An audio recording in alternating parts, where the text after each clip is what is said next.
Hey, Soul Warriors, do you know that feeling when you're on the brink of something profound? You can sense the energy has shifted and things are never going to be the same. We've been there, standing at the crossroads of the mundane and the mystical, searching for that path that leads to our next evolution. In a world that constantly demands our attention and our energy, finding our true path can feel like navigating through an endless storm. Join us on our spiritual quest, our tale of awakening, struggle, and transcendence, where every moment of silence is a conversation with the universe. This is not just our story, it's a mirror reflecting your story. Welcome to our community video on our spiritual journey. My spiritual journey started from the womb, Catholic compression. Yep.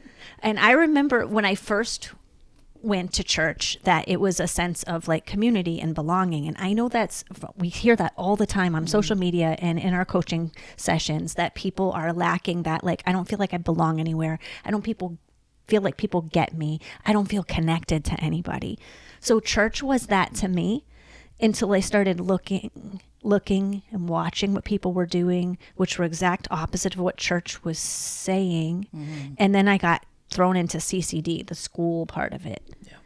And they would read a passage and I'm like, oh, okay, cool. This is something where we can all kind of get a little deep and discuss and get to know each other and get to know what our faith is about. And the kids were more like, we're just getting through it. Shut up. And the teacher was like, you're not supposed to think that deep about it. Just listen to the story so you can get the check mark and move on to the next thing. When I ask questions about, what does that story mean? What's behind it? What is that telling me about my faith and who I am and how it's supposed to unfold for me to be a godly person? I got a lot of crickets. Mm-hmm. So it slowly chipped away at like, okay, this isn't making sense to me. This can't be my spiritual path. There has to be more. But that's all I saw was church or no church growing up. Mm. It was kind of the same for me for a little bit. And then mom decided to go a whole different route with her belief for a bit. And she got into a lot of the Santeria kind of thing. And and she has always been able to see the unseen. And that's where I got my stuff from too, where I was able to see the unseen, talk to them and all that. And she was able to do the same. So I watched a lot of that growing up and, but still doing the whole CCD thing and, wow. and all that. And I found that to be interesting and challenging at the same time. But I think that for me, my true point of getting into the spirituality was when I hit like 26. Yeah. Because I had been my entire life from that point. Before that point was all about, all the information and all the things and all the church and all that stuff. And then, Spirit said to me, okay, you need to make a choice. Where are you going to stand with this? How is this going to work in your life? Mm. And I kind of ignored it for a while. As most of us do.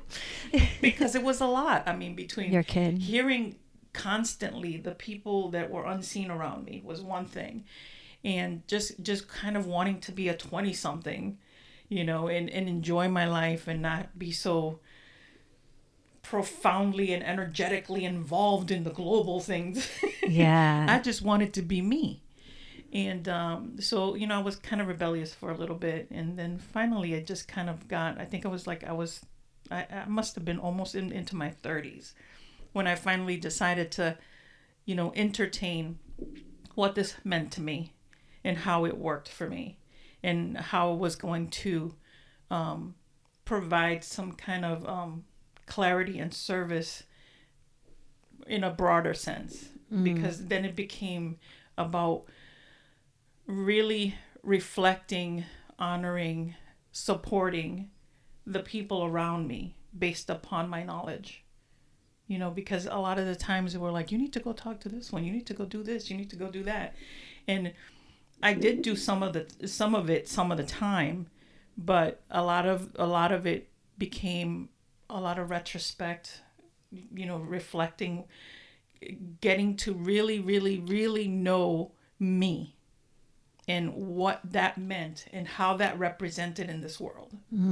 Yeah. That's how it landed for me. It's funny that 26 was kind of that tipping point for you, because it was for me too, because that's when we got dial up. Dial up. And I got my first AOL account, and there were AOL chats. And I was like, ooh, spirituality, since that's not making sense to me. Ooh, witchcraft, what is that? So I started going into those chats, and people were talking about energy and magic. And I'm like, this is fun. I like this. And this is long before like Harry Potter shit. I would have eaten that up in my 20s as well. But now I'm connecting with people from all over the world. And so I was like, oh, and I'm just soaking up the information. Yeah, this feels more like me. This feels, just yes, no, as I'm just dissecting all of it, jumping in and out of different chats. And then I started seeing, as it became more popular in the world, a lot of elitism and a lot of like, well, what is your lineage? Because it's only real if you can trace your lineage. Or, well, I've been doing this for this many years, so therefore I am high priest and priestess, which is fine to be a high priest or priestess or whatever.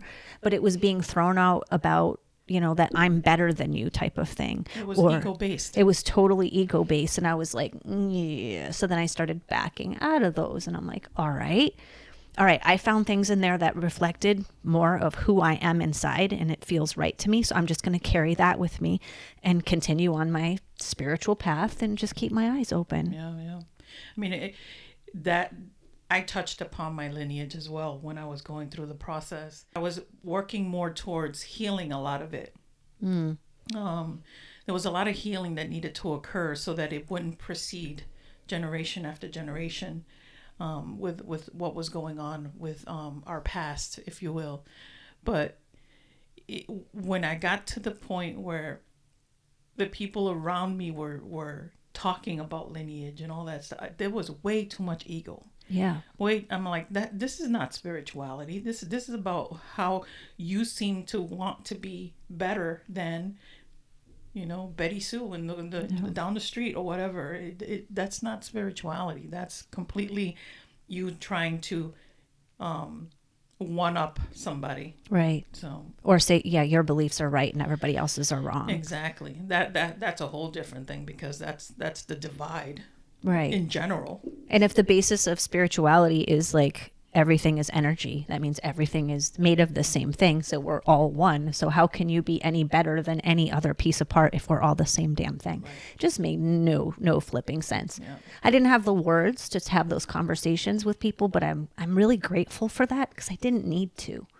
Like, I don't need to fight someone else's ego. I don't need to be like, oh, well, you're being elite, or you're trying to separate people, or you're trying to impose your beliefs on people. Like, that's not my job. Mm-hmm. And I've done plenty of that in my life, because, I felt really, as I got older, strongly about what I had found out about myself and found out about the world. Mm-hmm. So I did, argue those points with people sometime. And gosh, it was such a waste of energy. Mm-hmm. But it was a good exercise in me, like understanding the power of my ego, the persistence of my ego, the confidence I had in myself, like all those good parts of it. Yeah. And then when I could recognize it was the ego, then I could start separating, like, all right, I'm going to keep that confidence and that strength and that knowing, that inner knowing.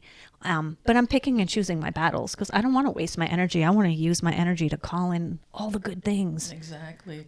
I mean, I know that when I would have conversations, I would, say when I didn't agree or something didn't resonate, that's what I would say.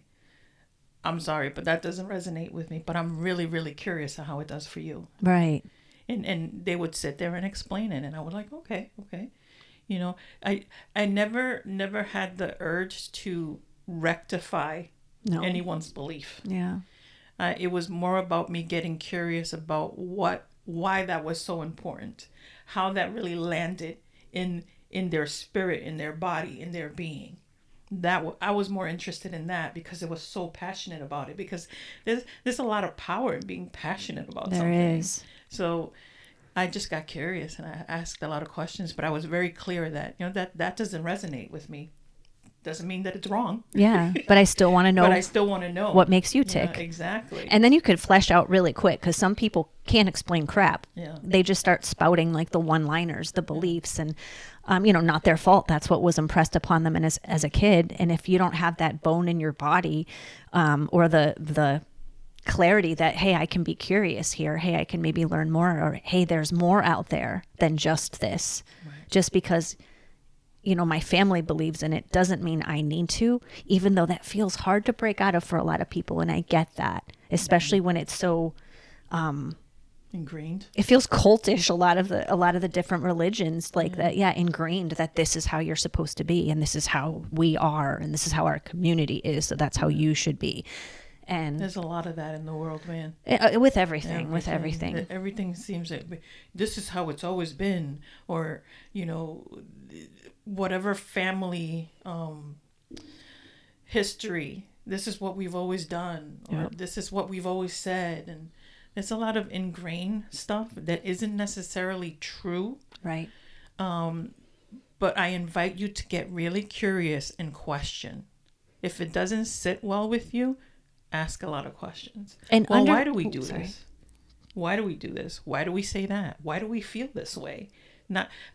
This is how it's always been isn't really working for me anymore. Just get curious. Yeah. And see where like you said, a lot of the times people will not know the answer because it's been passed down generation from generation. Yep.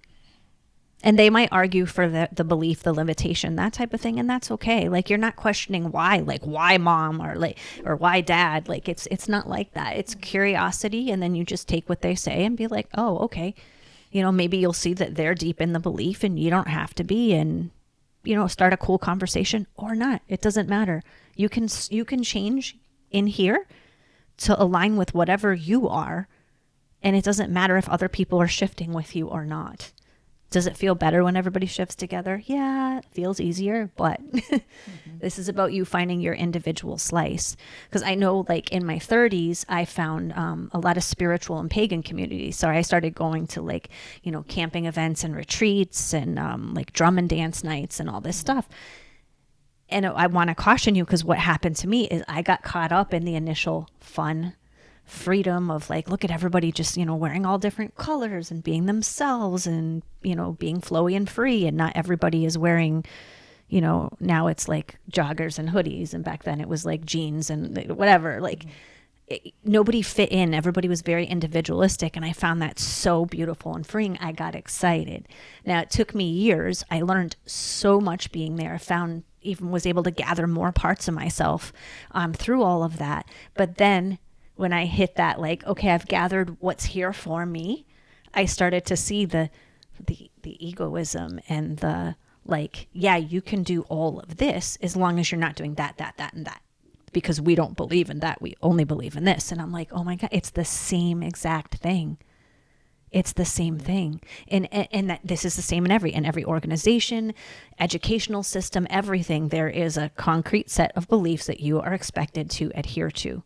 And some of them will be a little bit more like, this is about freedom and this is about expressing, but it's expressing within whoever's holding that container's box. Right. Might be a bigger box than what you're used to, so it feels freeing and exciting, or it's just a brand new box that you haven't explored yet. So again, it feels freeing and expansive. Right. And it is, until you've expanded to the size of that box and you're ready for your next evolution. And here's the secret. A lot of people don't realize this, because like you said, it's everywhere. This happens in everything, pretty much. There is a loophole. And the loophole is you. Yes. Ask, why this? Why that?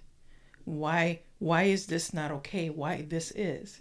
You're the loophole, because you get to get curious, and you get to shift some of that belief within yourself, and hopefully around the people that you're engaging with.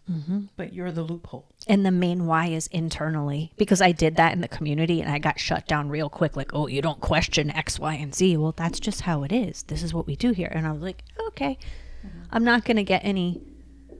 This is just the container, and respect it, honor it for what it is, honor it for what I can do within it, what I can enjoy from it, and not get upset about the container of it, because it's not my container. I can go create my own container anywhere I want, or just find other containers that each feed different pieces of me. Right. That's definitely the key there. Do what feels good, no matter what the situation is. Do what feels good to you, what you, based upon your values, and however that may work. I mean, I remember that when I hit a certain age, after I started going in the path of really getting curious about spirituality, and I realized that books, stories, all those things, although wonderful, and some people, need to have that, wasn't working for me. And the reason why it wasn't working for me, because I had spirit in my ear. And they kept saying, this has a point, but just a point. It's not law, if you will. And a lot of these books and a lot of these other modalities, people were using it as law. So I entertained them all, which was part of the process. And I whatever resonated with me, I kept and discerned the rest. I want to give you a quick message before we get back to this episode. Unlock the secrets of your soul for free with Soul Notes. Say goodbye to feeling stuck and hello to the validation of your alignment. These weekly prompts are filled with reminders, gentle nudges, and sometimes a kick in the ass, all with love from your soul. Don't just take our word for it. Try Soul Notes for yourself and see the difference it can make in your life. Trust us, your soul and you will thank you. Just go to soulnote.org. That's SOULNOTE.org. Now back to our podcast.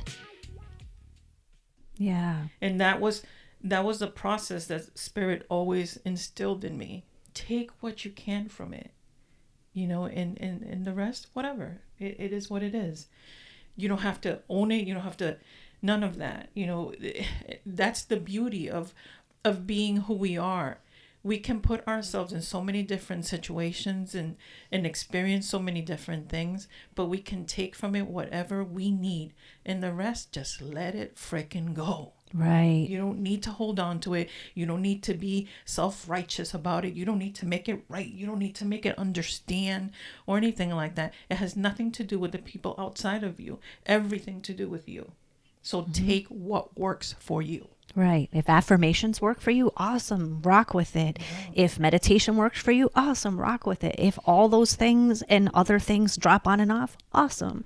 But the whole, the let it go, the surrender piece is really huge, and where I've had to evolve to over the many years, because I went deep into mindset work and started shifting and recognizing tons of old beliefs and listening to myself and being like, wow, that story I keep telling, that is keeping me in the lowest vibration. I need to shift that. And so mindset, for a while, I was like, mindset, everyth's mindset. Huge piece of it, but it's not, again, the end all. And the thing with me is, my crutch, my fallback is logic, which is a form of control. So if I get something and it's logically working and I'm seeing results from it, I start squeezing the hell out of it. I'm going to take everything there is to know about mindset and embody it, and until I've squeezed it so dry that there's nothing there for me, because I didn't put in the new input, shift my mindset, and then open and allow just whatever now needed to come into my orbit to come in. When you squeeze so tight, hold on so tight to a tool, like just affirmations, just yoga, just whatever it is, just green juice, you're not leaving space for everything else to unfold and for spirit to come in and do what they need to do. So, read the book, grab what you can out of it, use it to shift yourself, and then move on to whatever the next thing is, wherever it's flowing and pulling you towards. I totally agree, because a lot of the modalities that I tried, some of them were really super cool and fun. And some of them not so much, and those were the ones that I kind of left behind. Yeah. I thoroughly enjoy meditation, so I stick with that. That's something I do every single day. Movement is another thing, but I do that through music because I love music, and there's a frequency and a vibration in the right kind of music that can really transcend and shift your mind, your body, your soul, your everything, and it kind of locks you in to your higher spirit, if you will. When I really got to that place where it locked it all in, that's when everything changed for me. You know, I felt like a part of me transcended in such a way where the person that you see in front of you now is who is here At this moment. at this moment. And because back then it was just like, I mean, I was just going through all those very human things. But for me personally, it was hard from the minute I started it to the minute I came to that transcendent part of things. And moving forward from here, it's hard at times. Yeah. But I have so many tools in my toolbox that the minute something doesn't feel right or something isn't clicking, I'm automatically going into meditation. I'm automatically picking something from that toolbox that I need, or so that I can see, and I get curious and I see the picture. Okay, this has a gazillion different ways in which the outcome can occur. And I'm leaving it open to the possibilities of whatever is best for me. Yeah.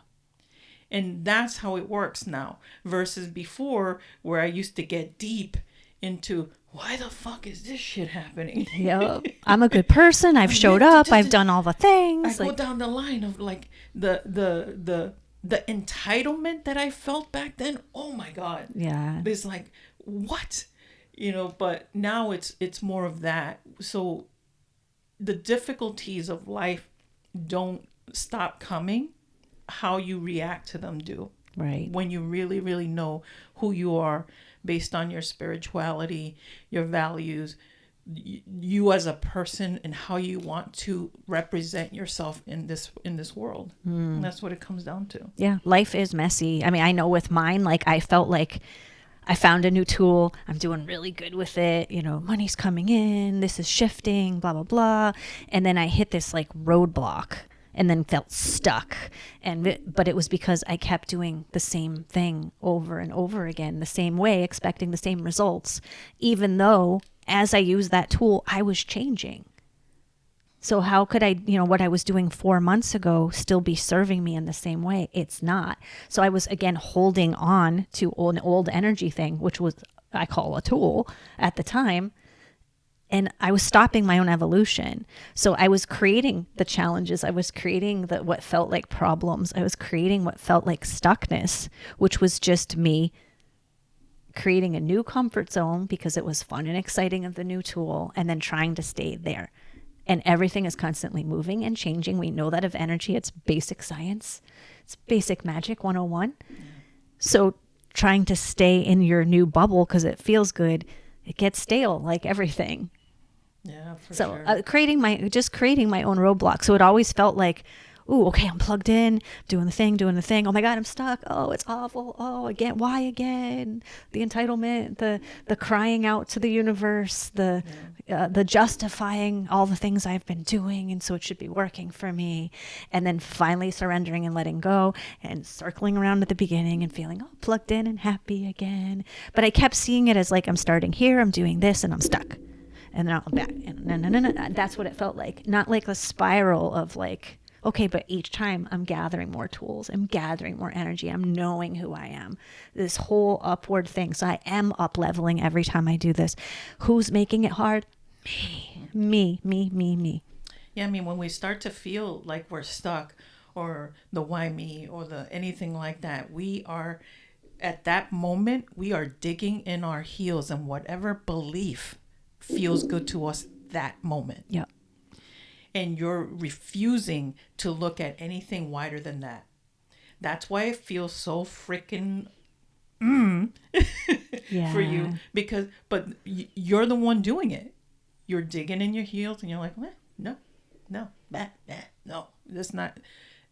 The minute you loosen it up, take the freaking shoes off, okay, and let the universe show you how it can unfold, and how more serving it can be for you, the easier the process becomes. Because the minute you get into these very low vibrational emotions, you're putting a block in every single thing that can possibly happen that's worth your while. And if you get into like mine is anxiety, yours is depression, like, or a little both, whatever, that's because your nervous system is dysregulated. So while you're surrendering and you're allowing the universe, like, okay, I've been doing, meditation, I've been doing this, I've been doing that. Awesome. I know what I've been calling in. Awesome. I feel good, plugged in, grateful. Letting the universe just do what it needs to do. If I'm starting to feel anxious about it, I'm doing some sort of nervous system regulation, because life is a lot and there is a lot of noise and there is a lot of things that look like such chaos that our nervous systems are constantly overloaded. So my part, because while the universe organizes the energy based on what frequency I'm putting out, my part is to honor the vessel that I'm in, calm the system back down that I'm in, so I can feel better and safe and regulated in it. So I've been leaning a lot in the past year or so into this nervous system regulation, and that's how I healed, going from dying to back to fully healed again. That's how I've been able to like calm the anxiety and ground back into who I am. And embodiment is a big piece of that too, that we were talking about, you dancing, like some sort of movement. Like if I'm have a sense of like stuckness in me, I'm like putting on some sort of music and I'm pulling it out of me. I'm doing something where I'm representing what I want to happen so that my body is involved. So I have an experiential felt sense of it. Right. So it shifts my subconscious mind a lot quicker than me just saying, I'm okay. And you're not okay. And you keep pushing yourself forward. Instead of this is like doing something regulation wise where your nervous system is like, oh, okay, we're recentered, we're regulated again, it's okay. And then the body's like, oh, okay, we're pulling this stuff we don't want. So I don't need to keep looping that story because that's coming out of us. Very clear signal. I have an experience of this, that's not what we want anymore. Right. And then calling in and filling myself with, whatever lights me up. And then again, my subconscious is like, okay, we're looking for stuff that lights us up and that fills us. And that starts shifting you and kind of high speeding this evolution thing that we're all looking for. While you were talking, I just kept getting this vision of like, if we consistently look or I should say practice giving ourselves the time, life is going to happen. Mm-hmm. I get that. But if we give ourselves the time not to overload our nervous system, do the things that are going to like balance you out, whatever that is for you. There's no right or wrong way, whatever that is for you. And just balance yourself up daily, check in, land back. Do what you need to do so that that although the world is still happening around you, you're not overloading your nervous system. Mm-hmm. But if you do, obviously do the things that are going to help balance that.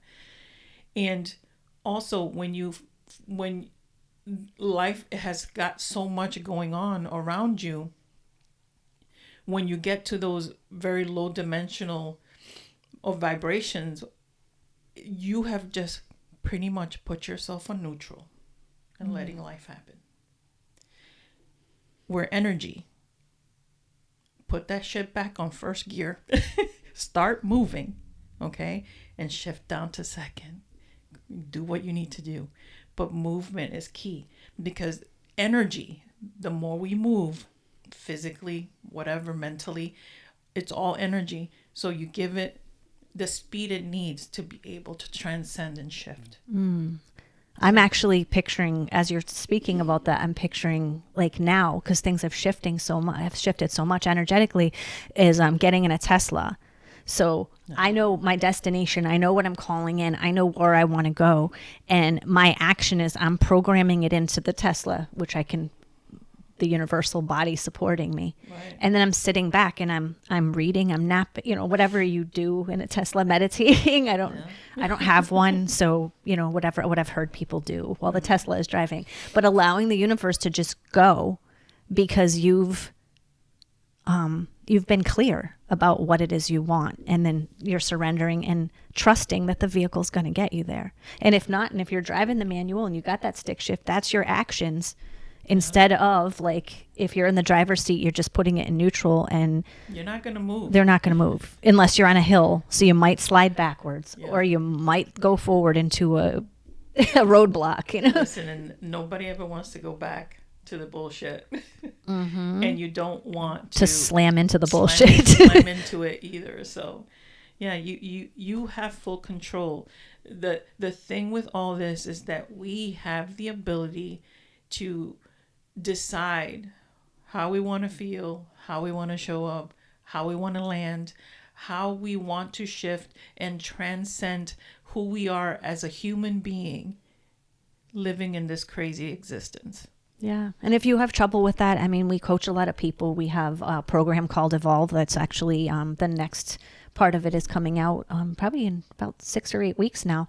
That'll be coming up soon. We have a wait list that's going up in a couple of weeks. You can get in that. That's a whole experiential thing where we walk you through the entire evolution You don't process. want to miss it. No, it's going to be so fun. I can't wait for it. I mean, we've been living it for years, so to be able to finally put it into something to help people up level a lot quicker and just lock in that new sense of who you are and where you're going. It's awesome. We're super proud of it. Yeah. So, all right, this is our second community video. Hope you got to know a little bit more about us and found some nuggets in there that help you on your spiritual path.